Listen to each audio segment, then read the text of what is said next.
ট্রোলারদের একেবারেই পাত্তা দেন না তিনি। তার জীবনের সরল দর্শন, যদি সকলের কথা ধরে বসে থাকো তাহলে জীবনে তুমি কিচ্ছু করতে পারবে না। অনেক উল্টোপাল্টা লোক জীবনে অনেক কথা বলে যাবে, তাই ধরে বসে থাকলে আর কাজ করা হবে না। টেক্কা ট্রেলার রিলিজের আগে ঠিক এমনটাই বোমা ফাটালেন আমাদের দেব। প্রযোজক ও নায়ক তাঁর ছবির মুক্তির আগে সব সময় ভীষণ ব্যস্ত থাকেন, বিন্দুমাত্র ফাঁক থাকতে দেন না ছবির প্রমোশনে। আর তখনই সাংবাদিকদের প্রশ্নের উত্তরে দেব বলেন তিনি যেটা করবেন মনে করেন সেটাই তিনি করবেন। সকলকে খুশি করার দায় একেবারেই তার নয়।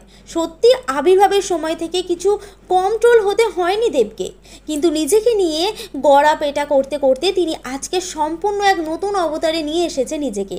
আগামী 8ই অক্টোবর প্রেক্ষাগৃহে মুক্তি পেতে চলেছে টেক্কা। তার আগেই চলে এলো ছবির ট্রেলারের এডিটিং টাইমলাইনের সামনে বসে নিজের টেক্কা লুকের একটা ছবিও পোস্ট করেন দেব।